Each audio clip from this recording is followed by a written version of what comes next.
ഇന്ദ്രജ പറയും, വില കൊടുത്ത് വാങ്ങാൻ കഴിയുന്നതാണ് ഞാൻ നിനക്ക് നേടിത്തരും. നകുലൻ പറയും, അവൾ അവനെ ഉപേക്ഷിച്ച് എൻ്റെ അടുത്തേക്ക് തിരിച്ചു വരണം. അതിന് ഞാൻ എന്തും ചെയ്യും. അവനെ കൊന്നിട്ടാണെങ്കിൽ കൂടി ജാനകിയെ നേടിയെടുക്കുമെന്ന് നകുലൻ പറയുകയാണ്. പൊന്നു യാത്ര ചോദിക്കാൻ വരികയാണെന്ന് പറഞ്ഞ് ജാനകി പൊന്നുവിനെ രാധാമണിയുടെ അടുത്ത് കൊണ്ടുവരും. പൊന്നു പറയും, അമ്മാമ്മയ്ക്ക് പൊന്നുവിനെ ഇഷ്ടമല്ലല്ലോ, ഇനി പൊന്നു ഇവിടെ നിൽക്കുന്നില്ല, പോവാണെന്നൊക്കെ പറയും. അപ്പോൾ രാധാമണി ഒരു വാത്സല്യത്തോടെ കുട്ടിയെ അങ്ങനെ ചേർത്ത് പിടിക്കുക.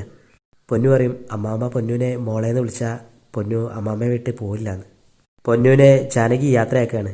ചേട്ടത്തി ഒന്ന് രാധാമണിയോട് ചോദിക്കും, നിന്റെ പിന്നാലെ നടന്ന കുട്ടിയല്ലേ, ഒന്ന് മോളേന്ന് വിളിച്ചുകൂടെ, ഇതൊക്കെ കഷ്ടമാണ് രാധാമണി എന്നൊക്കെ പറയും. ഇതുപോലെ ജാനകിയും അവസാനം തിരിച്ചു പോകും.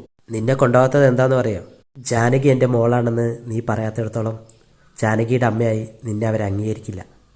നീ ഇതൊക്കെ ഒന്ന് മനസ്സിലാക്കണമെന്ന് ചേട്ടത്തി രാധാമണിയോട് പറഞ്ഞു കൊടുക്കുകയാണ്. പൊന്നുവിനോട് ജാനകി പറയും, നീ എന്നോട് ചോദിച്ച കാര്യം പോയി അപർണയോട് പറയരുത്, പറഞ്ഞാൽ പിന്നെ നീ നിൻ്റെ അമ്മയെ കാണില്ല.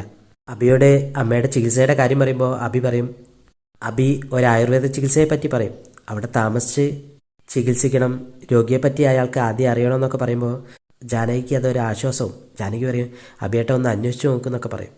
അജയ് നിരഞ്ജനോട് പറയാം, ഇത് നിന്നോടുള്ളൊരു വെല്ലുവിളിയായിട്ട് കാണരുത്, അതിൻ്റെ പേരിൽ എന്നോടൊരു പ്രതികാര ബുദ്ധിയോടൊക്കെ പെരുമാറരുതെന്നൊക്കെ. നിരഞ്ജന പറയും, ഞാൻ ഈ കേസ് മാത്രമേ കാണുന്നുള്ളൂ, എനിക്കെതിരെ അജയ് വന്നാലും അച്ഛൻ വന്നാലും ഞാൻ ഒരുങ്ങി തന്നെ ഇറങ്ങിയെന്ന്.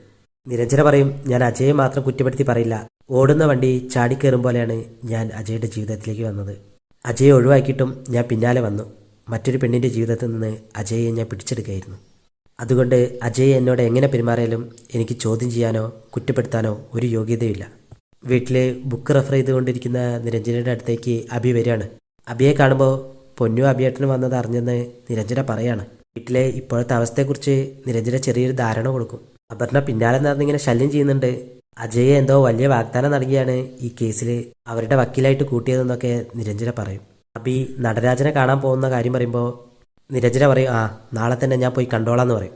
അബി ചോദിക്കും, ഞാനും വരണമെന്ന് ചോദിക്കുമ്പോൾ നിരഞ്ജന പറയും, വേണ്ട അബിയേട്ടാ, ഞാൻ ഒറ്റയ്ക്ക് പോയി കണ്ടോളാം. നമ്മുടെ കേസിലെ ഏറ്റവും ബലമുള്ള സാക്ഷി അദ്ദേഹമാണ്. അദ്ദേഹം കോടതിയിൽ എന്ത് പറയുന്നു എന്നനുസരിച്ചിരിക്കും ഈ കേസിൻ്റെ ഭാവി. രാധാമണിയുടെ അച്ഛൻ്റെ പരാതി ആദ്യം സ്വീകരിച്ചത് ഈ CI നടരാജനാണ്.